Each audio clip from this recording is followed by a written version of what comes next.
मेरा रक्षक सुदर्शन चक्रधारी है। ठाकुर जी जिसकी रक्षा स्वयं करते हो उसको कोई कैसे मार सकता है?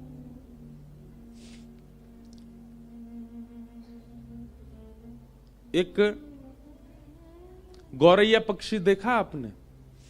एक पक्षी होता, उसका नाम होता गौरैया। एक बड़ी सुंदर एक कथा मैंने कहीं पढ़ी थी कि गौरैया पक्षी समुद्र के तट पर एक वृक्ष पर उसका घोंसला था, वहां वो रहता था।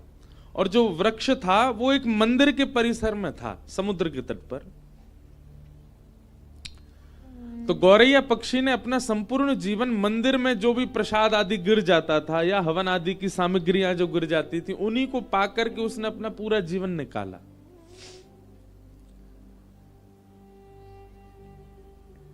कुछ समय बाद उसके छोटे छोटे अंडे हुए घोंसले में। गौरैया पक्षी जाता मंदिर परिसर में, कहीं कोई यज्ञ हो रहा होता, किसी व्यक्ति के हाथ से प्रसाद गिर जाता या लोग बाग दाना डाल देते, तो मंदिर परिसर से ही इकट्ठा करके वो पाता था। छोटा सा पक्षी होता गौरैया। एक दिन ज्वार भाटा आया, प्रचंड ज्वार भाटा समुद्र में, और उस ज्वार के कारण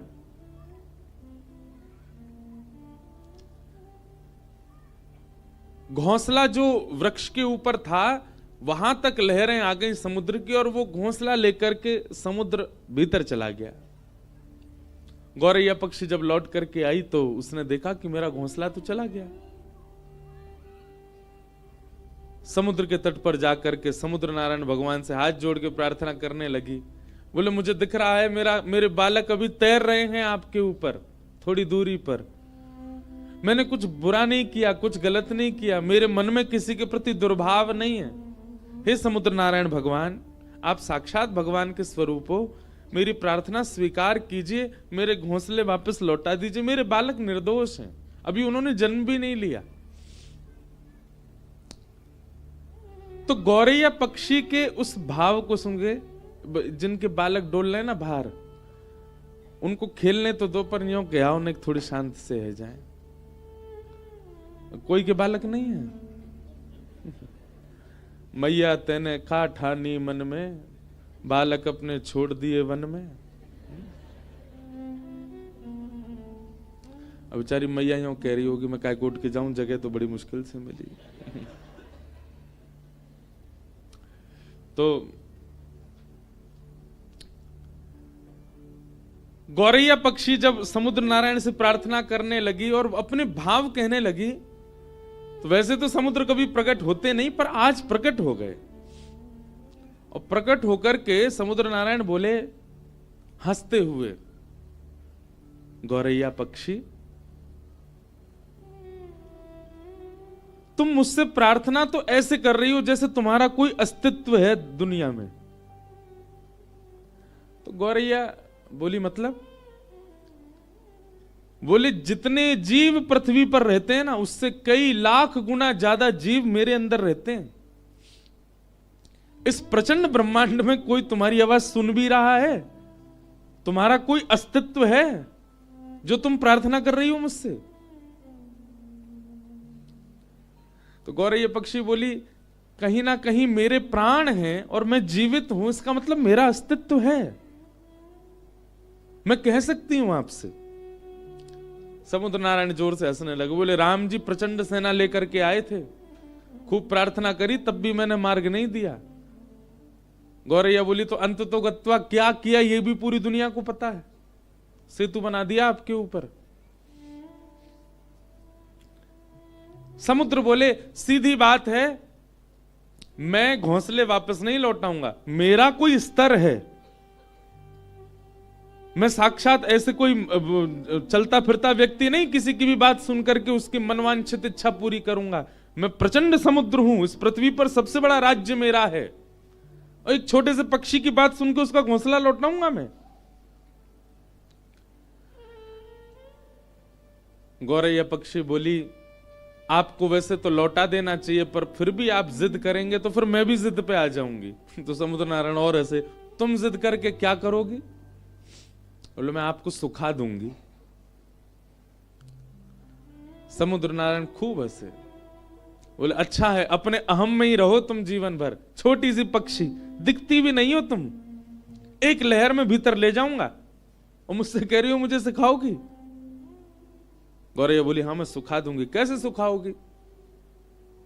तो गौरैया पक्षी जावे, छोटी सी वो छोटा सा वो पक्षी, इतनी सी उसकी चोंच, फिर वहां खला के फिर लौट के आ जाए। समुद्र नारायण हंसने लगे, बोले लगे रहो, बहुत बढ़िया, ऐसे जीवन निकल जाए तुम्हारा। बोले जितना तुम अपनी चोंच में भर रही हो ना, उससे करोड़ टन ज्यादा जल हर प्रतिक्षण मेरे अंदर आ रहा है, नदियों का। कोई फायदा नहीं है, कोई अस्तित्व नहीं है इसका। गौरैया बोली चाहे कुछ ना हो पर मैं तुमको सुखा के मानूंगी। समुद्र नारायण बोले लगे रहो, हम जाते हैं।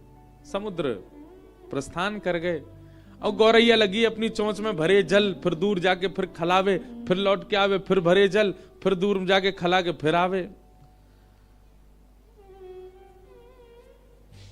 उस पक्षी को देख करके गौरैया पक्षी जो समाज था ना, सब में चर्चा होने लगी और सब आपस में सोचने लगे हमारी प्रजाति की छोटी सी पक्षी, इसने कितना बड़ा बेड़ा उठाया समुद्र को सुखाने का, जो कि असंभव है,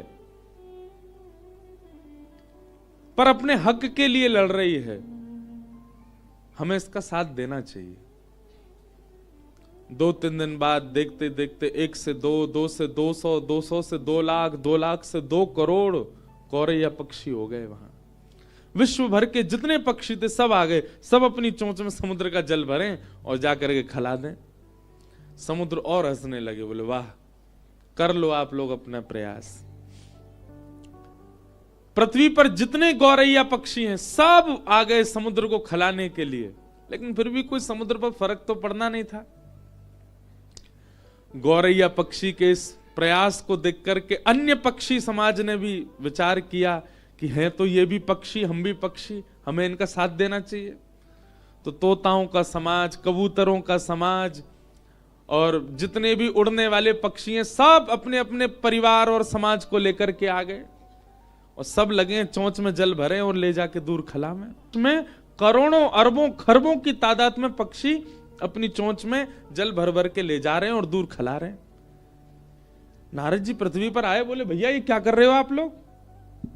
बोले समुद्र को सुखा रहे हैं। नारद जी भी हंस रहे, बोले ये हो सकता है कभी? कभी नहीं हो सकता। समुद्र को कोई नहीं खिला सकता, कोई नहीं सुखा सकता। तब पूरी कथा नारद जी को बताई। बोले हम जानते हैं कि हम समुद्र को नहीं सुखा सकते, पर समुद्र का अहंकार हमको तोड़ना है। हम लगे, हम भले अपने प्राण त्याग दें, पर पीछे नहीं हटेंगे, करेंगे। नारद जी ने जब पूरी बात सुनी कि इस प्रकार गौरैया पक्षी के घोंसले ले गए और फिर समुद्र ने अहंकार में कहा कि तुम्हारा कोई अस्तित्व थोड़ी है, तुम्हारे लिए मैं घोंसले वापस थोड़ी करूंगा। जब प्रकट हो ही गए थे तो दे देने थे, लेकिन समुद्र ने अभिमान किया, जिसकी वजह से सारे पक्षी लगे उसको सुखाने में। नारद जी महाराज बोले यदि मैं इनकी सहायता कर दूं तो यह काम संभव हो सकता है। नारद जी सीधे भगवान के पास नहीं गए, मन में विचार किया कि भगवान के परिकर में पक्षी कौन है। भगवान के परिकर में पक्षी हैं श्री गरुण राज, गरुण देव। गरुण जी के पास गए, बोले कि महाराज ये सारे पक्षी आपके अंश हैं और ये सब लगे आप यहां बैठ करके आनंद कर रहे हो। गरुण जी बोले मुझे समाचार तो मिला, लेकिन इससे कुछ होना नहीं है, तो क्या करें? बोले क्यों नहीं होना? तुम ब्रह्मांड नायक को अपनी पीठ पर लेकर के चलते हो, क्या समुद्र के अहम को नष्ट करने के लिए तुम कुछ करवा नहीं सकते? गरुण जी भी सोच में पड़ गए। रात्रि में ठाकुर जी के पास गए, भगवान श्रीमन नारायण पौड़े थे और गरुण जी ने जाकर के बताया इस प्रकार पक्षी समाज लगा है समुद्र को सुखाने। भगवान बोले हो तो सकता नहीं है, ये समुद्र कैसे सूखेगा? बोले ठाकुर जी आप जो चाह जाएं वो सब हो जाएगा। हम ये नहीं चाहते कि समुद्र सूखे, पर समुद्र का अहम नष्ट होना चाहिए। एक गौरैया पक्षी को उसने कैसे कह दिया कि तुम्हारा कोई अस्तित्व नहीं है? गरुण जी की बात सुनकर के ठाकुर जी भी बोले तो फिर क्या करना चाहिए बताओ? बोले नाथ, आप यदि विचार मन बना लें केवल कि पक्षियों का मुझे संग करना है, अपने आप सब काम हो जाएगा। ठाकुर जी ने तुरंत अपने सुदर्शन जी को आज्ञा की, जाइए और 12 सूर्य के समान प्रकाशित होकर के समुद्र को तपाना प्रारंभ। एक सूर्य की तपन से समुद्र उड़ करके बादल बन जाता है। कहीं आकाश में 12 सूर्य, 12 सूर्य प्रकट हो गए तो समुद्र को सूखने में देर नहीं लगेगी। सुदर्शन चक्र जी ने भगवान के हस्त कमल से प्रस्थान करके और इतनी द्रुत गति से अपने चक्र को घुमाया कि 12 सूर्यों के समान तेज प्रकट हो गया, और घूमने के कारण उनसे निकलने वाला जो हवा का वेग था वो इतना तीव्र था कि वो पृथ्वी को भी उछाल सकते थे। आकाश में आकर के जैसे ही सुदर्शन जी ने अपने वेग को करना प्रारंभ किया और 12 सूर्यों के समान तेज प्रकट हुआ, जो समुद्र 100 वर्षों में उड़ करके कुछ बादल बना पाता था, वो क्षण भर में उड़ने लगा। और देखते ही देखते किनारे खाली होने लगे, समुद्र का जल सींचने लगा, इकट्ठा होने लगा, जीव जंतु मरने लगे, समुद्र इकट्ठा होकर के एक स्थान पर नष्ट होने लगा, पृथ्वी क्षेत्र बढ़ने लगा, समुद्र का क्षेत्र घटने लग गया।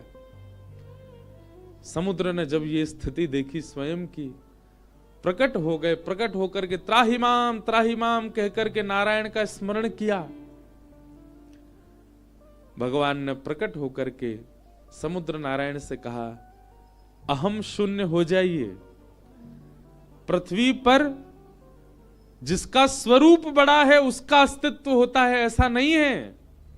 इस पृथ्वी पर यदि चींटी जीवित है तो उसका भी अस्तित्व है, उसकी रक्षा भी मैं कर रहा हूं। आप उसके प्रति भी ये भाव नहीं रख सकते कि उसका कोई अस्तित्व नहीं है। एक चींटी रहती है, वह भी बालकों को जन्म देती है। ठाकुर जी कहते हैं वहां भी मेरी दृष्टि जाती है, उसको भी मैं देखता हूं। इसलिए समुद्रदेव, आप अपने विकसित रूप का अभिमान मत कीजिए। गौरैया पक्षी भले ही रूप में छोटी हो, पर उसकी निष्ठा और उसका कर्तव्य इतना श्रेष्ठ है कि वो आपको सुखाने के लिए तत्पर है, और उसकी निष्ठा कर्तव्य से प्रसन्न होकर के मैं भी उसका संग दे रहा हूं। समुद्र नारायण क्षमा मांगने लगे, बोले क्षमा कर दीजिए, मैं आज के बाद आपसे निवेदन करता हूं कि मैं कभी भी इस प्रकार के अहम में नहीं रहूंगा। कोई भी कैसी भी वस्तु समुद्र के भीतर आवे, मैं सबको किनारे कर दूंगा, किसी को भी स्वीकार नहीं करूंगा। तब भगवान ने ही कहा कि पहले गौरैया का घोंसला लौटाओ, और फिर समुद्र नारायण जो कि इतने विशाल रूप के हैं, वे अपनी लहरों में गौरैया के उस घोंसले को लेकर के गए और गौरैया के चरणों में जाकर के अर्पित किया। सब पक्षियों के नेत्र सजल हो गए। ठाकुर जी सबकी सुनते हैं, सबकी मानते हैं, सबका भाव रखते हैं। बोलो भक्तवत्सल भगवान की। तो जिसके रक्षक स्वयं सुदर्शन चक्रधारी हैं, उसको कोई मार सकता? कोई कितना भी बलशाली क्यों ना आ जाए, वो कुछ नहीं कर पाएगा।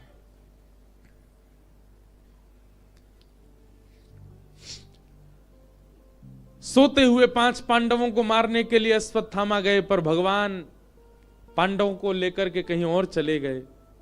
द्रौपदी के 5 पुत्र मार दिए।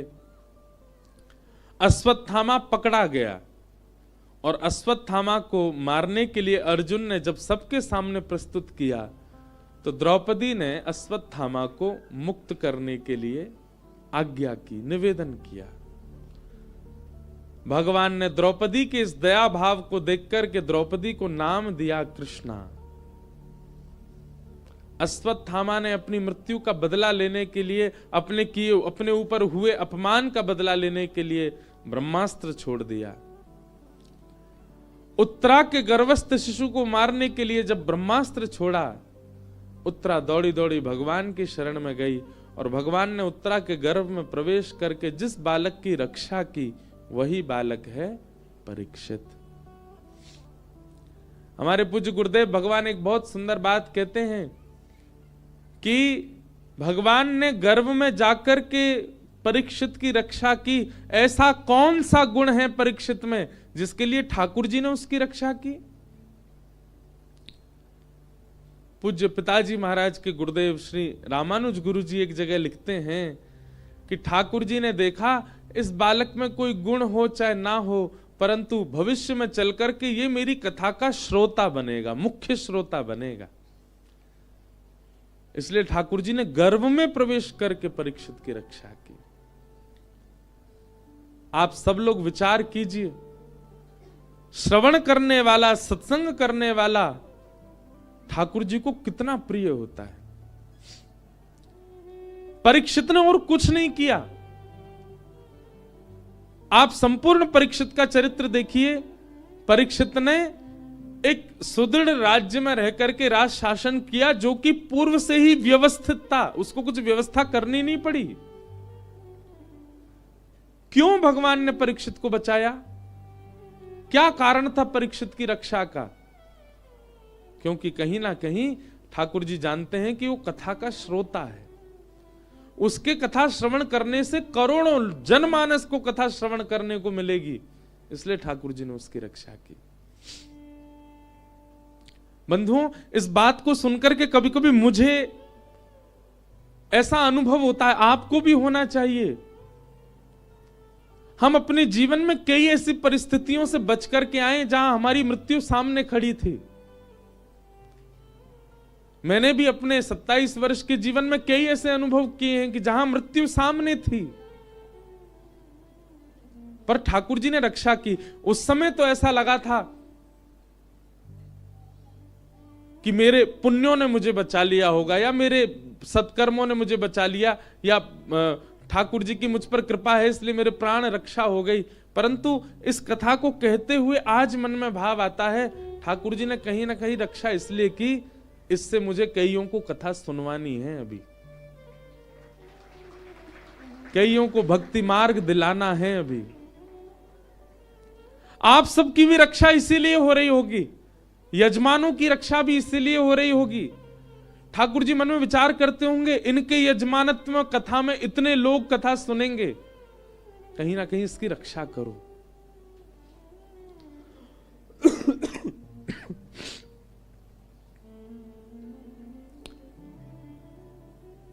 जब भक्ति का प्रचार, भक्ति का प्रवाह आपका उद्देश्य बन जाता है तो ठाकुर जी भी आपके रक्षक बन जाते हैं।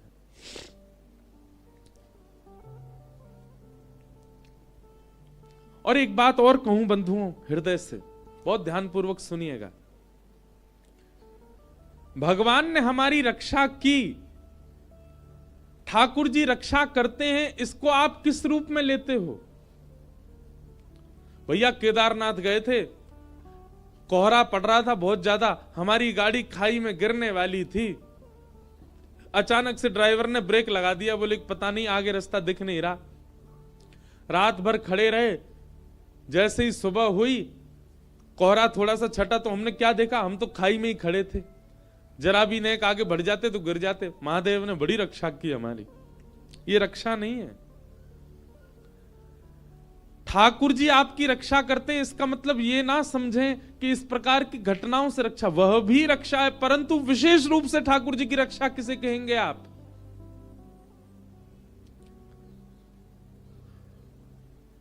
आपके सामने एक प्रस्ताव आया कि ये गलत काम करके आप करोड़ों कमा सकते हो, आप चाहते तो वो क्रिया कर सकते थे, पर आपने करोड़ों को ठुकरा करके सही कार्य चुना, गलत काम नहीं चुना। ये ठाकुर जी ने आपकी रक्षा की।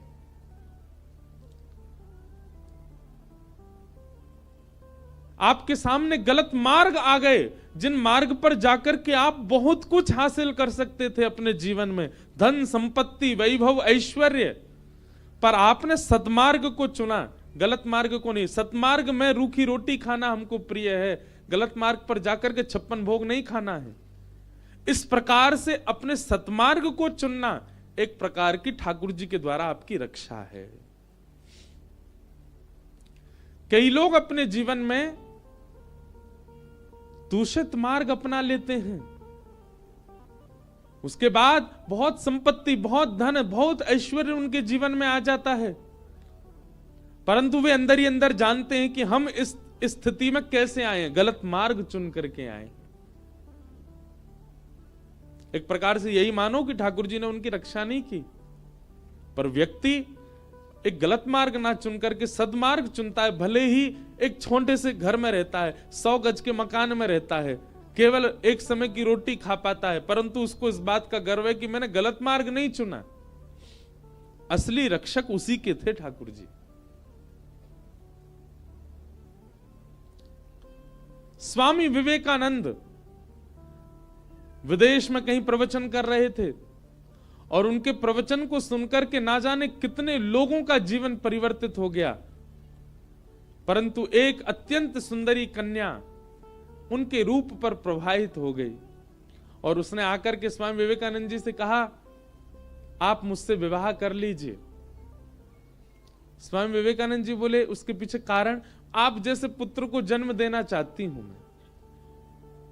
स्वामी विवेकानंद ने 3 परिक्रमा करी उस कन्या की और चरणों प्रणाम करके बोले, क्षमा करें, मैं अपने जैसा पुत्र दे पाऊंगा इसकी गारंटी मेरे पास नहीं है।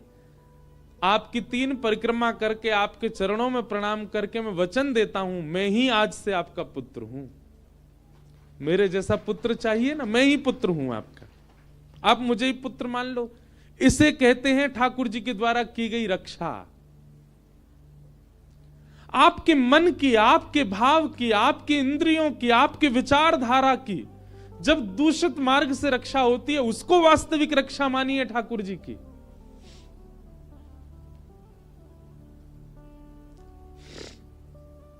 आपके सामने अवसर था कुछ गलत करने का, पर आपने फिर भी स्वयं को रोक लिया। ठाकुर जी आपकी रक्षा कर रहे हैं। आपके सामने अवसर आया और उस अवसर को जाना, आपने विचार किया कोई देख तो रहा नहीं है, कर लो। समझ जाना ठाकुर जी की दृष्टि नहीं है आपके पास, इसीलिए आप उस क्रिया को करने में सक्षम थे।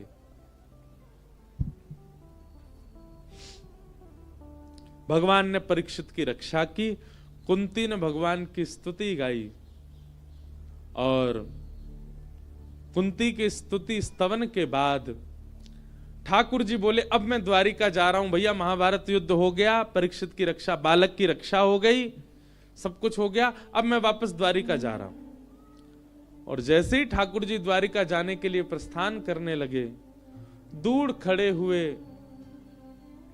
युधिष्ठिर रोने लगे। ठाकुर जी युधिष्ठिर के आंसू देख करके समझ गए कि मेरे जाने के गम से नहीं रो रहा है ये। एक होता है ना, व्यक्ति कोई जा रहा है छोड़ के तो रोना आ जाए, पर नहीं, ठाकुर जी अश्रु बिंदुओं से ही समझ गए कि युधिष्ठिर मेरे जाने के गम से नहीं रो रहा है। तो फिर युधिष्ठिर रो क्यों रहा है? युधिष्ठिर इसलिए रो रहा है कि युधिष्ठिर को आत्मग्लानि हो रही है। मैंने महाभारत युद्ध में निर्दोषों को मार दिया, मैंने महाभारत युद्ध में गलत भाग ले लिया, मुझे महाभारत युद्ध नहीं करना चाहिए था, इसलिए युधिष्ठिर आत्मग्लानि में रो रहा है।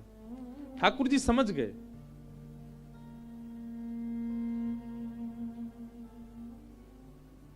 बंधु एक बात बताएं, अधिकतर ठाकुर जी के सामने जाकर के रुदन करने वाले लोग आत्मग्लानि के ही होते हैं। कोई गलत करने के बाद ठाकुर जी को देख के रोने लग जाता है। संसार से हारा व्यक्ति जब ठाकुर जी को देखता है तो रुदन करता है, नाथ मेरे साथ क्या हो रहा है। आत्मग्लानि में रुदन करने वाले लोग ज्यादा आ जाते हैं ठाकुर जी के सामने। पर एक बात कहें, कभी ठाकुर जी की याद में नीर बहा के देखो, कभी उन्हीं के लिए रुदन करके देखो। बंधुओं, जो आत्मग्लानि में रोते हैं ठाकुर जी के आगे कि मेरे साथ संसार ने धोखा दिया, मुझे लोग छोड़ के चले गए, या मेरे साथ ऐसा हुआ, आप उस समय ठाकुर जी के सामने खड़े होकर के रो करके ठाकुर जी को यह बता रहे हो कि आपसे बड़ा था संसार मेरे लिए। अरे उस समय यह विचार करो ना, सबने छोड़ दिया, पर उनका द्वार तो अभी भी खुला आपके लिए। एक सामान्य से व्यक्ति ने अपने ऊपर, आपके ऊपर से अपना हाथ हटा दिया, परंतु जगत नियंता जगदाधार तो अभी भी आपकी सुन रहा है, सामने खड़ा है, तो फिर रोना क्यों? आप रो शायद इसलिए रहे हो कि आपने संसार को ठाकुर जी से बड़ा माना था। कोई व्यक्ति आपको छोड़ करके चला गया, मतलब वो उस व्यक्ति के लिए रुदन ठाकुर जी के सामने जाके करके आप ठाकुर जी को यह बता रहे हो कि वो व्यक्ति बहुत बड़ा था आपके लिए, ठाकुर जी से बड़ा था।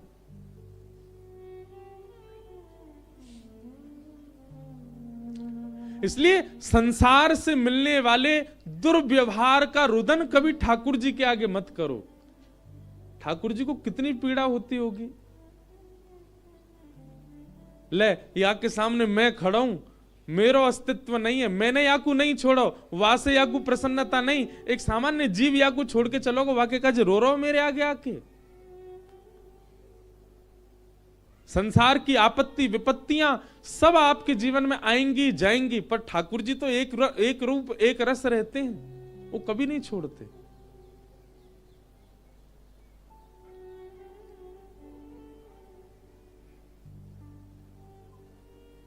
युधिष्ठिर जी रोने लगे। ठाकुर जी समझ गए कि आत्मग्लानि में रो रहा है। भगवान ने विचार किया कि अब मैं इसको पुनः गीता ज्ञान नहीं दे सकता। मैंने एक बार अर्जुन को दे दी, जिसने सुनना था सुनी, अब दोबारा मैं गीता सुनाऊं, ये मेरी अब ये मेरा व्यवहार स्वभाव नहीं। और ठाकुर जी जहां मौन हो जाते हैं वहां उत्तर भक्त देता है। और भगवान युधिष्ठिर को लेकर के गए हैं भीष्म पितामह के पास। भीष्म पितामह का भाव स्तुति मैंने बहुत कथाओं से नहीं कही, पर आज भी मेरा मन था कि आज भी मैं आगे कथा करूं, पर मेरे मन में आया भाव कि जिन मैया के तट पे हम बैठे इन्हीं के पुत्र हैं भीष्म पितामह, गंगा पुत्र हैं। तो श्री गंगा जी के तट पर यदि भीष्म पितामह की स्तुति नहीं कहेंगे तो मां को बुरा तो नहीं लगेगा, लेकिन अगर कहेंगे तो प्रसन्नता होगी। बहुत सावधानी से बैठिए सब लोग। भीष्म पितामह, यदि आप मुझसे कहें कि आप श्रीमद् भागवत की कथा 9 वर्षों से कर रहे हैं, 9 वर्षों में भागवत में जितने भक्त हैं उन भक्तों में आपने किसको अपना प्रेरणा स्रोत माना? तो कुछ भक्तों के नाम हैं, उन भक्तों में भी टॉप 3 यदि पूछें तो उनमें भी टॉप 3 में आते हैं भीष्म पितामह। अद्भुत है।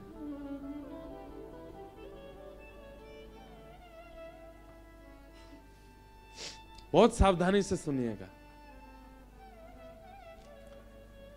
भीष्म पितामह बाणों की सैया पर लेटे हैं, परंतु उनके पिता के द्वारा मिला हुआ इच्छा मृत्यु का वरदान, जब तक तुम्हारी इच्छा नहीं होगी पितामह तुम मर नहीं सकते। उस मृत्यु के वरदान को कितने सही ढंग से प्रयोग लिया भीष्म पितामह ने। कैसे? मृत्यु सामने खड़ी है और उस मृत्यु देवी को भीष्म पितामह कहते हैं, हे मृत्यु देवी मेरा स्पर्श मत करना। कब तक? जब तक श्याम सुंदर द्वारिकाधीश मेरे सामने ना आ जाए। एक बात कहूं बंधुओं, इच्छा मृत्यु का वरदान हम सबको मिला हुआ है, हम सबके पास है। ये बात आप बिल्कुल सत्य मानिएगा। इच्छा मृत्यु का वरदान मुझे भी मिला है, आपको भी, हम सबको इच्छा मृत्यु का वरदान मिला है, परंतु हमने कभी मृत्यु की इच्छा ही नहीं करी।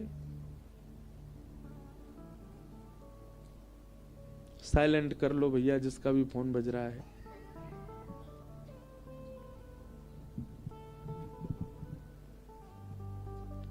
हम सब लोग किसकी इच्छा करते हैं? हमारी पत्नी ऐसी होनी चाहिए, हमारे बच्चे ऐसे होने चाहिए, बेटा होगा तो ये नाम रखेंगे, बेटी होगी तो ये नाम रखेंगे, बच्चे पढ़ लिखने वाले होंगे इस स्कूल में पढ़ाएंगे, हमारा घर देहरादून में होना चाहिए, ऋषिकेश में होना चाहिए, ऐसा काम करेंगे, ऐसा व्यापार करेंगे, इतना पैसा कमाना, ये गाड़ी खरीदनी। ये सारी इच्छाएं हमारी होती हैं, पर इस जीवन का जो अकाट्य सत्य है मृत्यु, उसकी हमने कभी इच्छा नहीं करी।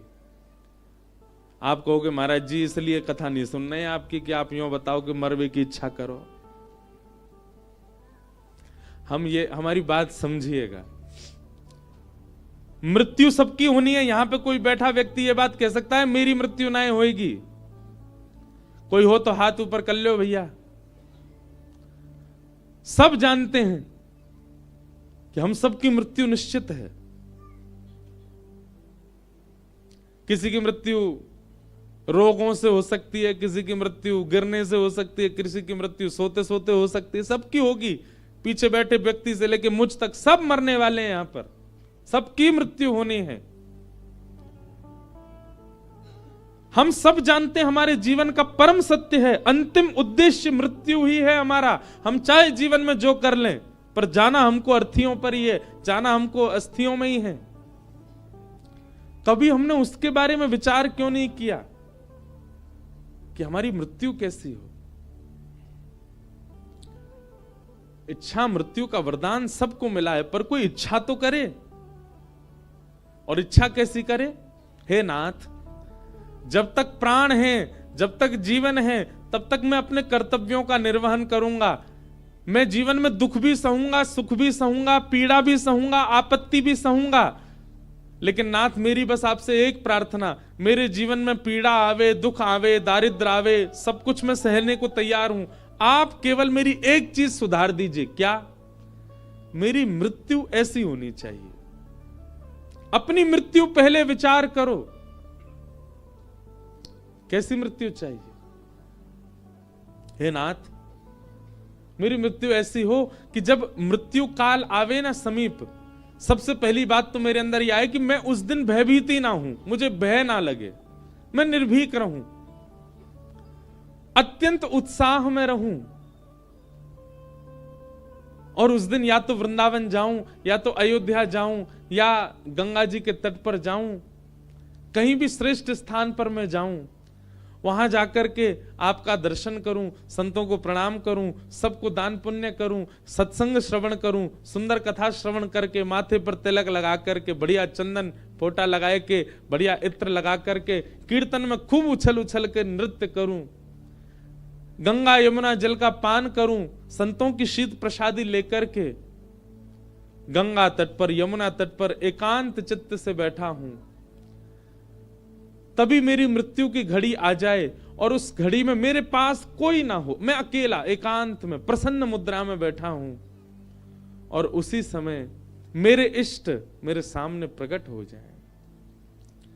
मैं उनका एक क्षण दर्शन करूं, एक क्षण उनके नेत्रों को, नासिका को, ग्रीवा को, गर्व को, चरणार बिंदों का मैं दर्शन करूं, और सर्वांगीण अंगों का दर्शन करते ही मेरे प्राण चले जाएं।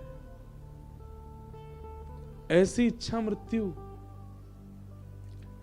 कितने भक्तों के विषय में आया, कितने संतों के विषय में आया कि उन्होंने इच्छा मृत्यु की और वैसी मृत्यु उनको प्राप्त हुई।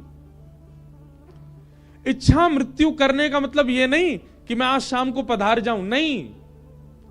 इच्छा मृत्यु का मतलब है जब भी मेरे प्राण निकले, मुझे नहीं पता कब निकलेंगे, जब निकले तो उस समय स्थिति ऐसी हो, उस समय का वातावरण ऐसा हो, उस समय का माहौल ऐसा हो, उस समय मेरे मन में ये चल रहा हो, मेरी बुद्धि में ऐसे विचारधाराएं हों, तब मेरे प्राण निकले।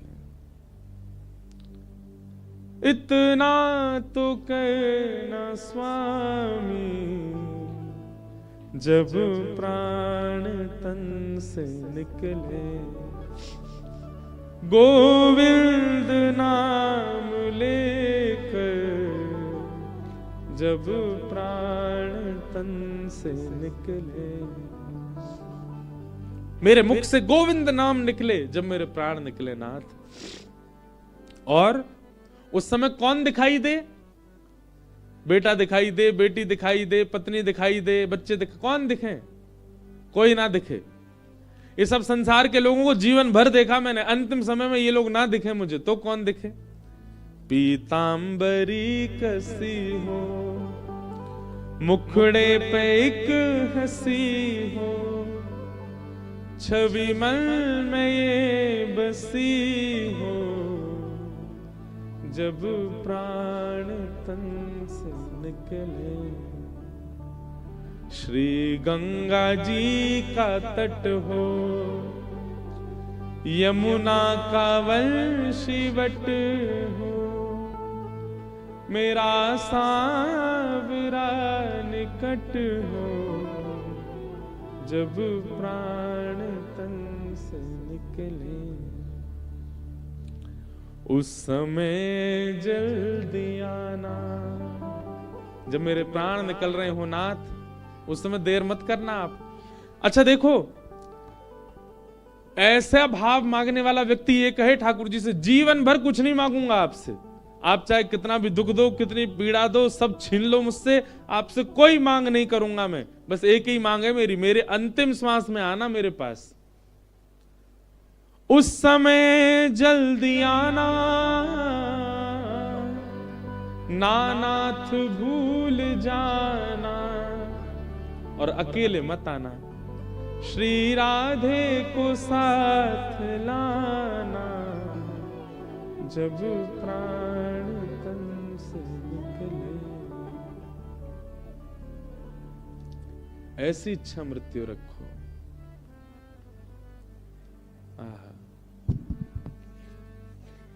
एक बहुत सुंदर एक भाव है, मैं गाता हूं कथा में, यह भी इच्छा मृत्यु हो सकती है। अच्छा, मेरे बताने से इच्छा मृत्यु नहीं करनी है, स्वयं विचार करो। गंगा जी के तट पर बैठो एकांत में, बिल्कुल जहां कोई नहीं आता हो, और वहां बैठ करके विचार करो कैसी मृत्यु की कामना है। घबराइए मत इस बात से, आपके सोचने से उसी समय। और एक और बात सुनिए, जब तक भय लग रहा है तब तक सोचना भी नहीं। पता चली मन में विचार किया था कि वृंदावन में हमारे प्राण निकले, और तभी घर के लोगों का प्लान बन गया चलें वृंदावन। अरे नहीं यार, अभी नहीं, अभी तो बहुत काम करने मुझको, ऐसा मत कर लेना, हाथ जोड़ रहा हूं, मुझे पाप लगेगा। बोले तेने यार ऐसी बात बताई, लोग वृंदावन आवे थे डर रहे हैं अब।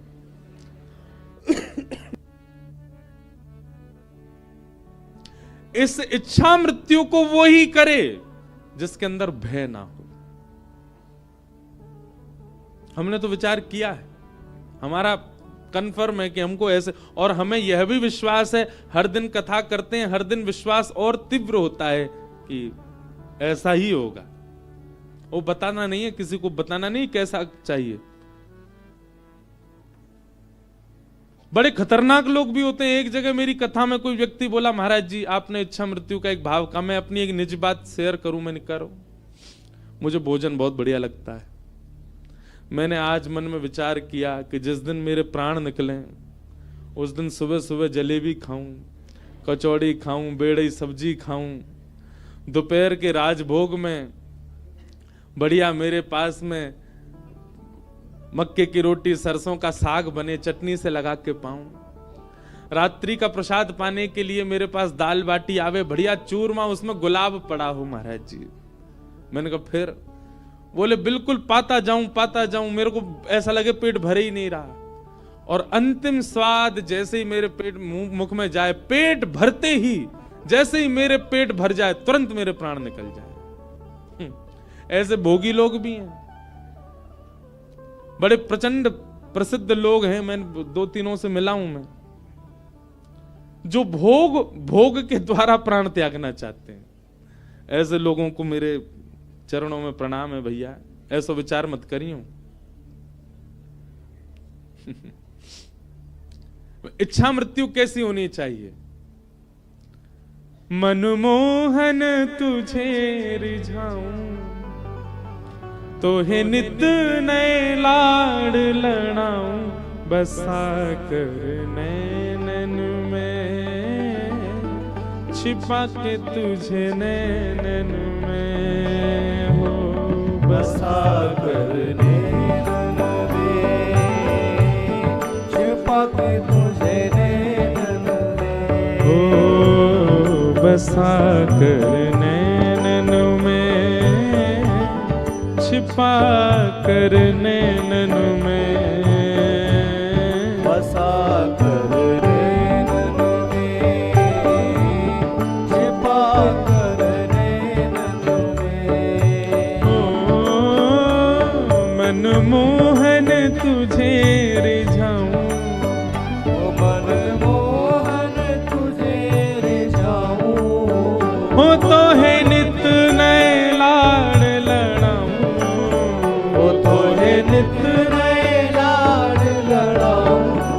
बसा कर नैनन में, छिपा कर नैनन में, बसा कर नैनन में, छिपा कर नैनन में। ओ बसा कर नैनन में, छिपा कर नैनन में, बसा कर नैनन में, छिपा कर नैनन में। हो गीत बन जाऊं तेरी बांसुरी के स्वर का, इठलाती बल खाती पतली कमर का। गीत बन जाऊं तेरी बांसुरी के, चिंतन करो शब्दों का।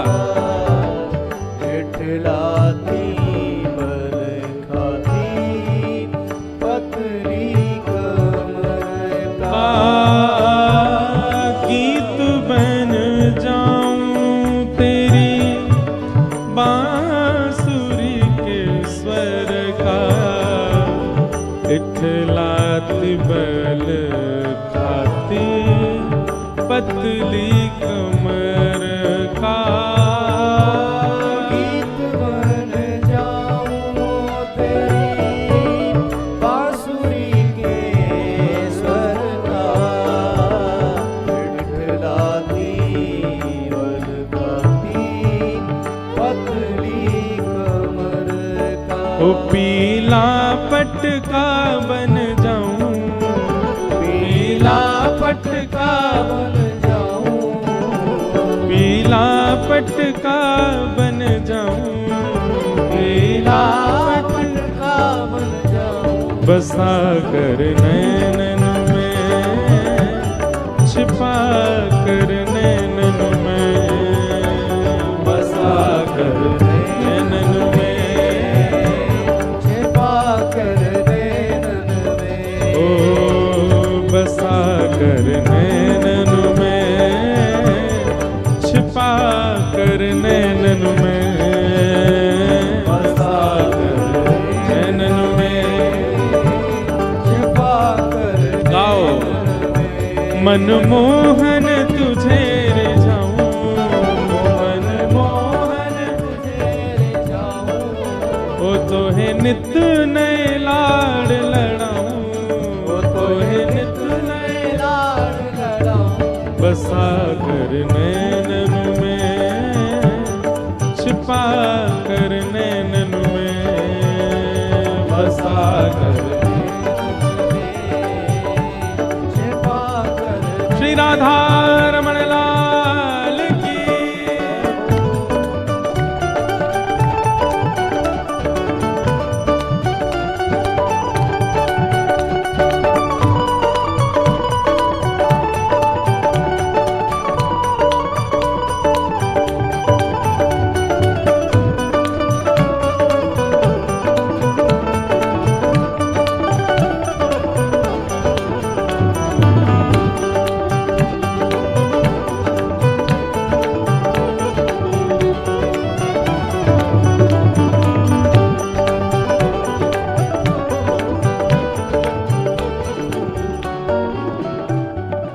एक बात कहूं बंधु, आप कहोगे महाराज जी आप ऐसी बात कर रहे हो कि हम ठाकुर जी के पटका बन जाएं, ठाकुर जी के बांसुरी का स्वर बन जाएं।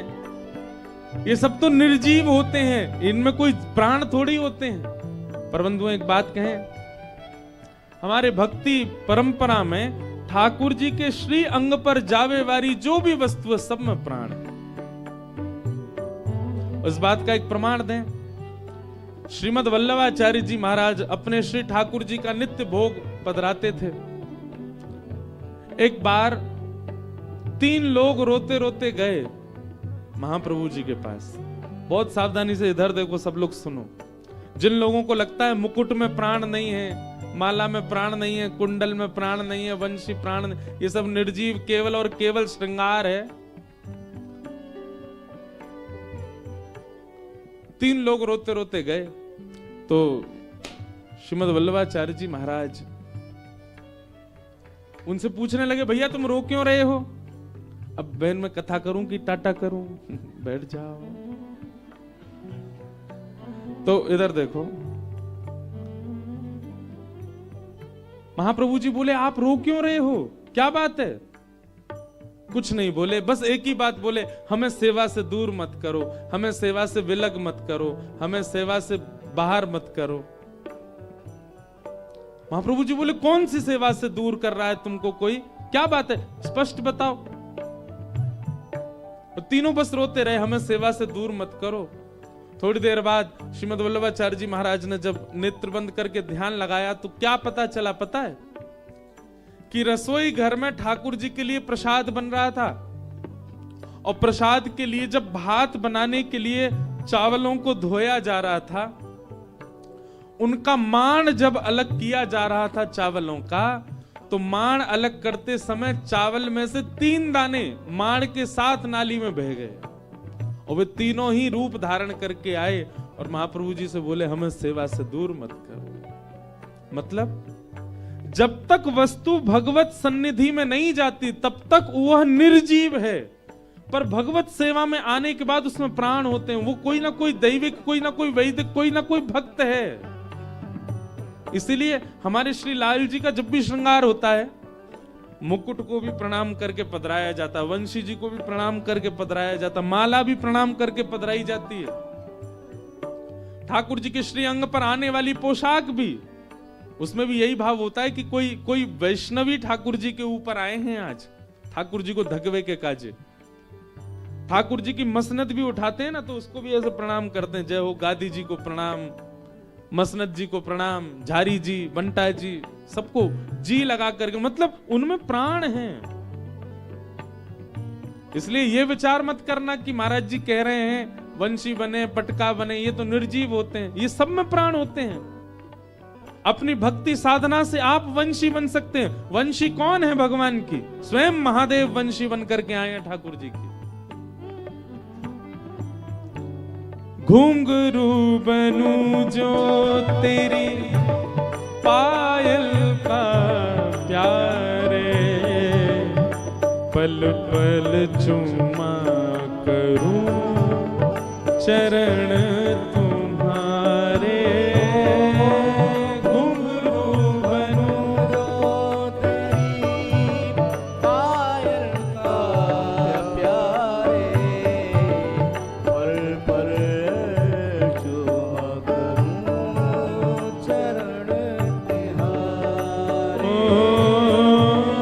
घुंघरू बनूं जो तेरी पायल का प्यारे, पल पल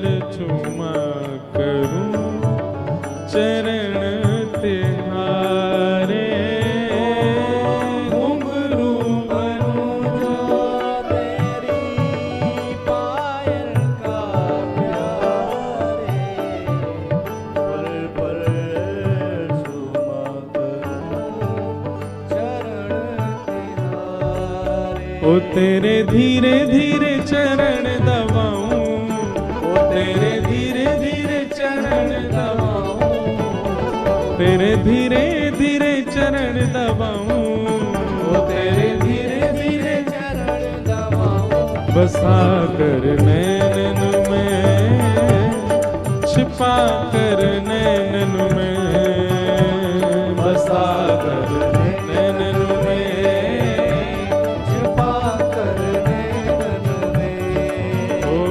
बसा कर नैनन में, छिपा कर नैनन में, बसा कर नैनन में, छिपा कर नैनन में। ओ मनमोहन तुम्हें रिझाऊं, ओ मनमोहन तुम्हें रिझाऊं, ओ तोहे नित नए लाड़ लड़ाऊं, ओ तोहे नित नए कैसे बसा कर नैनन में, छिपा कर नैनन में, बसा कर छिपा कर नैनन में, ओ बसा कर नैनन में, छिपा कर नैनन में, बसा कर नैनन में, छिपा कर नैनन में। और अंतिम अभिलाषा मेरी क्या है, मेरी इच्छा मृत्यु क्या है, ये है राधिका किशोरी संग रमण तुम्हारा, मुझको दिखा दो कभी ऐसा नजारा। राधिका किशोरी संग रमण तुम्हारा, मुझको दिखा दो कभी ऐसा नजारा। राधिका किशोरी संग रमण तुम्हारा, मुझको दिखा दो कभी ऐसा नजारा। राधिका किशोरी संग रमण तुम्हारा, मुझको दिखा दो कभी ऐसा नजारा। हे नाथ, बहुत दिन आए गए वृंदावन में स्थूल आपको देखते हुए, अब स्थूल देखने की इच्छा नहीं है हमारी। अब तो केवल एक ही इच्छा है कि किसी दिन आप सचल वृंदावन में हमको दिख जाओ, और अकेले नहीं दिखो, किशोरी जी के साथ रमण करते भय दिखो, विहार करते भय दिखो, लीला करते भय दिखो, रास करते भय दिखो। हे नाथ, मेरी आपसे और कोई जिज्ञासा नहीं, मेरा जीवन सुखी है दुखी है मैं सब सह लूंगा, केवल मेरा अंत ऐसा हो।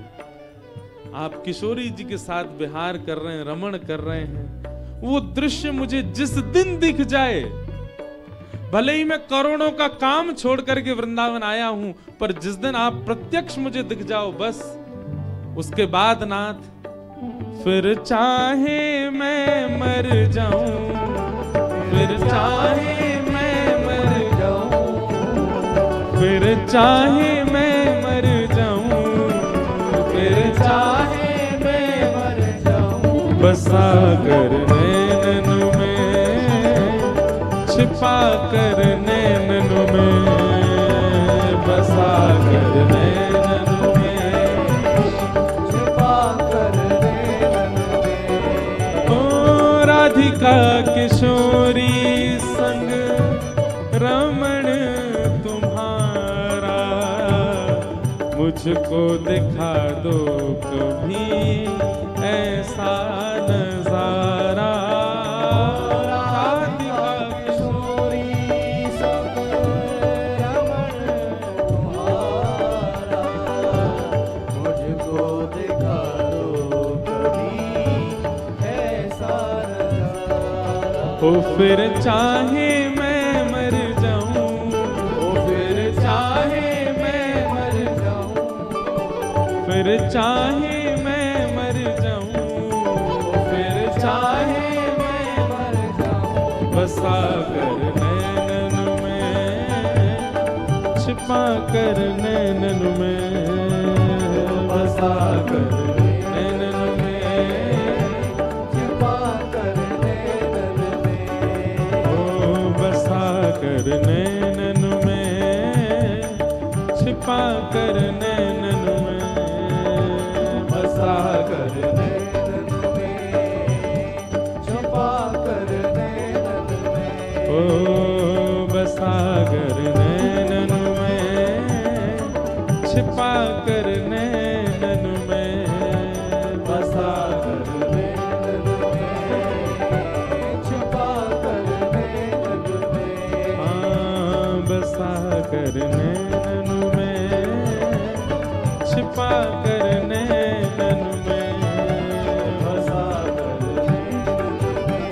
जय